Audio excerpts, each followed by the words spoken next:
আসসালামু আলাইকুম। ভালোবাসার মানুষরা কেমন আছো? আশা করি ভালো আছো। আমিও আপনাদের দোয়া এবং ভালোবাসায় ভালো আছি।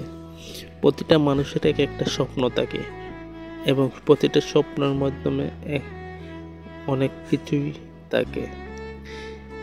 কত স্বপ্ন থাকে মানুষ বড় হওয়ার জন্য, আর বড় হয়ে সফল হবে।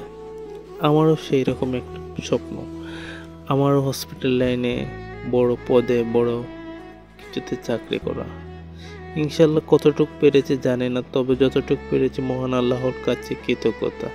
যতটুকু আমার এই লাইফ পর্যন্তই যতটুক পেয়েছি, মহান সৃষ্টিকর্তার নিকট আমি লাখ লাখ শুকরিয়া। একটা মানুষের জীবনে স্বপ্নই আসল। তার স্বপ্ন দেখার পরে তার সফলতার লক্ষ্য এবং উদ্দেশ্যটা অনেক রকম থাকে। আমার যখন জব লাইফের হসপিটাল লাইনে, তখন আমি বলেছিলাম, প্রতিজ্ঞা করেছিলাম, আমি এই হসপিটাল লাইনের বড় পর্যায়ে যেতে হবে আমার টার্গেট। তবে আমি হসপিটাল লাইন ছাড়া অন্য কোনো জায়গায় জব করতে আমার ইচ্ছুক নয়।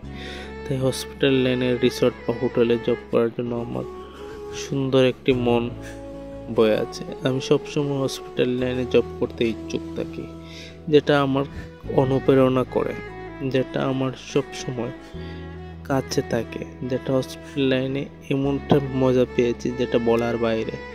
এক একটা মানুষের স্বপ্ন থাকে এক একটা সময় কোন ডিপার্টমেন্টে কোন জায়গায় জব করতে। আমারও সেম এরকম স্বপ্ন, আমি ওই জায়গাতে জব করব, যেটা আমার সেরাটা দিয়ে আসবো।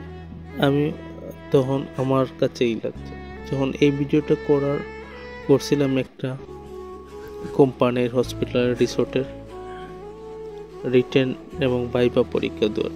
তবে আমার কাছে ভালো লাগছে তাদের ভাইভা পরীক্ষা। তাদের কোম্পানি কেমন দিতে পারবো চাকরি পেলে সেটা আল্লাহও জানে। তবে আমি বেস্টটা দেওয়ার চেষ্টা করব এবং তাদের ভালো রাখবো। আসসালামু আলাইকুম। ভালো থাকেন, সুস্থ থাকেন।